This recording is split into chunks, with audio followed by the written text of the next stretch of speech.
What happens to the world when we fail to forgive? Sometimes soldiers die. Sometimes a hospital becomes collateral damage. Sometimes friendship falls apart. The partnership ends, the band breaks up, the team implodes. Lies get told as blame gets placed, legitimately or falsely, on others. Sometimes guns are brought to school. Failing to forgive drives some to despair as they carry the pain and the hate brought on by what has happened to them. Failing to forgive clouds the worldview of the offended.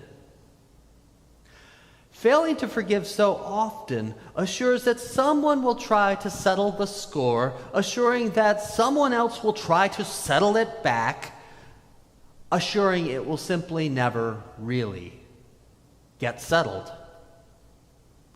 And let's face it, failing to forgive is the stuff of what can be great stories.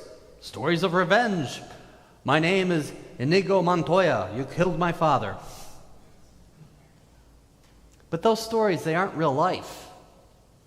They seldom show what the failure to forgive brings to the world. But it's in our bones to want that pound of flesh, right? To want them to get what's coming to them, to want justice, or at least our idea of it. And this was just as true, if not more so, in the time of the Old Testament. The brothers of Joseph, the sons of Jacob, they certainly deserved what was coming to them. Make no mistake, yes, the future tribes of Israel are standing before their brother on this day, the future of one of the great nations of history, the future of God's chosen people, a blessing to the world, and they were snakes, which frankly is an insult to snakes. We know the Joseph story. How these older, stronger brothers ganged up on the little pampered one, the one who dreamed dreams and had all of daddy's love and favor. We know how they took that technicolor dream coat and ripped it off him, how they threw him in a pit, lied to their father, and split the money they got for selling him into slavery. But mind you, these are the same guys who carried out what I call the first act of terrorism in the Bible. When a local prince of a small city wanted to marry their sister and had relations with her, something frankly any one of them would have done given the same circumstances, they tricked that prince and his father the king and all the men of the city into being circumcised so a marriage could take place. And then, with the men thus immobilized, they went into the city, killed all the males, and took the women and girls and riches of the slaughtered as their own. Worse than snakes. And mind you, these are the apples off the tree that is Jacob. Oh yes, he's morphed into this dear old man now, but he's probably the biggest thief in Scripture.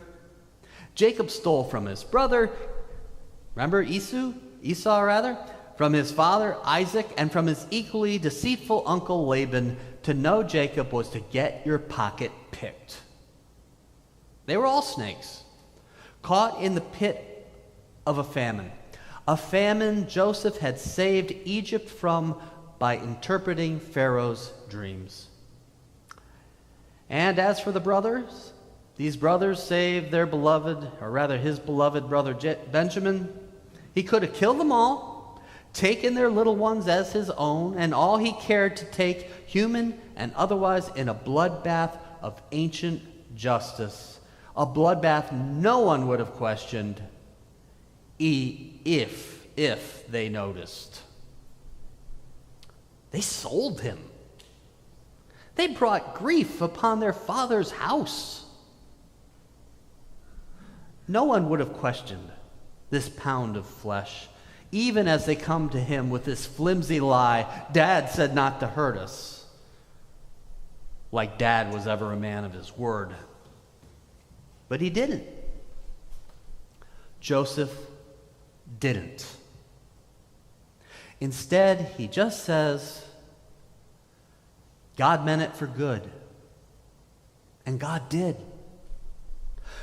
People of this cruel age were flawed, no doubt. Violent deaths were much more common then than they are now. Too often, the only sacred life was your own and the lives of those you loved.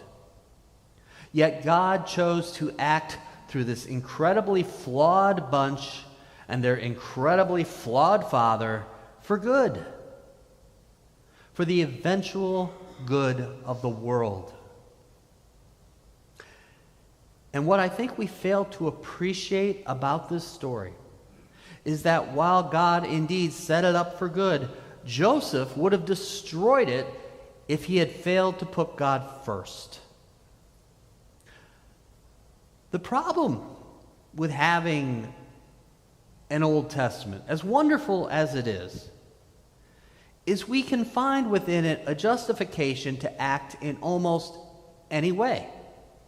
We can snatch a bit of story out of here and there as an excuse for swatting the snot out of almost anyone. Samson kills by the thousands. David wields at times an iron rod. Israel comes into the promised land, and what do we see? Joshua obliterating the enemy, an enemy whose only real crime is being in the wrong place at the wrong time. Women are treated like cattle, children often worse. The Old Testament is filled with God's will for good, surviving through terrifying stories of a terrifying age. And Joseph's choice of mercy, it's way before its time. It's also exceedingly wise. And by making this choice, Joseph ends a story of lies and violence that had predated his own life. Susan Werner, a songwriter whom I've had the great pleasure of working with, has a lyric that goes like this: there must be a time, there must be a place when everyone will finally come together. If there is a God with a human face, I'm sure he'd want us all to come together and get beyond these bolted doors, get beyond these awful bloody wars, get beyond this way of settling scores, because the score is never even. Joseph's wisdom, the wisdom of forgiveness, went beyond settling the score. It ended the violence and saved the nation of his father, the people of Jacob, the people of Abraham, meant to be a blessing for the ages. It's a lesson to us about how we are called to live by laying down the weapons of words, of hands and feet, and following instead Christ. And yes, forgiveness is not about agreeing. It's about choosing love. We know life is complicated. It's very complicated. At times we need to protect each other and others. And we do get angry with each other and with things and what we perceive as injustice and even the sin of our neighbors. Life is complicated. But love is not. We need to choose love.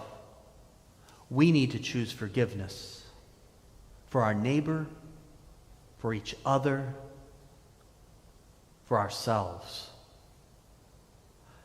That is the wisdom of Joseph. That is the wisdom of Christ, who is forgiveness.